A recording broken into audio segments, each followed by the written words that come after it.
Tendance, mon ami. Chaque soir en ouverture de Smart Bourse, nous retrouvons Pauline Gratel qui vous apporte les infos clés du jour sur les marchés. Bonsoir Pauline. Bonsoir. C'est le deal de cette fin d'année et peut-être même le deal de l'année avec Netflix à la manœuvre. Oui, Netflix a annoncé le rachat de Warner Bros. Discovery pour 83 milliards de dollars, dettes comprises. Netflix est parvenu à écarter la concurrence de Paramount et Comcast pour ce deal. Netflix acquiert ainsi le catalogue de films et le service de streaming HBO Max. Il s'agit de la plus grosse opération dans le secteur du divertissement. La dernière en date, c'était en 2019 avec le rachat de Fox par Disney pour plus de 70 milliards de dollars. La transaction devrait être finalisée d'ici 12 à 18 mois selon les deux entreprises. Warner Bros gagne 3% et Netflix en perd 2 à l'ouverture. L'autre information du jour dans la dimension macroéconomique, c'était l'inflation américaine pour le mois de septembre selon la mesure privilégiée par la Réserve fédérale américaine. Oui, il s'agit du dernier indicateur important avant la réunion de la Réserve fédérale la semaine prochaine.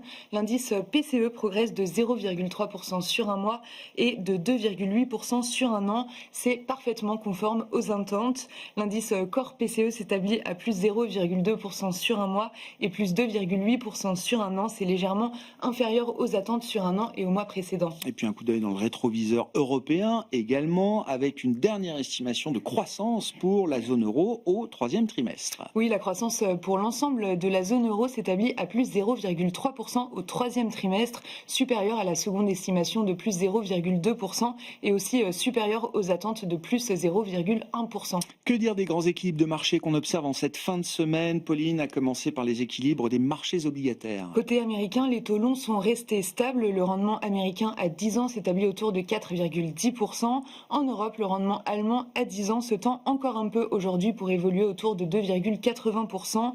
Côté japonais, le 10 ans se stabilise autour de 1,95%. Le 30 ans, en revanche, se détend d'une dizaine de points de base autour de 3,35%. Sur le marché d'échange, le dollar se stabilise, ramenant l'euro-dollar autour de 1,1650 et aussi l'argent a inscrit un nouveau record à près de 60 $. Que dire des grands indices actions également, Pauline? Aux États-Unis, les indices actions ont ouvert sans tendance marquée. En Europe, les grands indices sont en petite hausse. Le CAC 40 est autour de l'équilibre, toujours autour de 8100 points. Et d'ailleurs, l'indice parisien finit sa semaine à l'équilibre. À noter que la Belgique grimpe de plus de 1% et inscrit un nouveau record en séance. Côté asiatique, le Nikkei a clôturé en repli de 1% et le Kospi en hausse de 2%. Au sein du CAC 40, les mouvements du jour, on notera ST Micro et Stellantis qui portent l'indice parisien. À l'inverse, le titre Total Energy freine le CAC. Oui, Total Energy subit aujourd'hui un abaissement de recommandation des analystes de JP Morgan. Le titre cède 1%. Le secteur auto progresse à nouveau aujourd'hui avec Stellantis qui progresse encore de 2% au cours de la séance. En Allemagne, Porsche, Volkswagen et Mercedes gagnent également plus de 2%. Hors CAC 40, Alstom gagne 4% après que City est passé à l'achat sur cette valeur et a relevé son objectif de cours.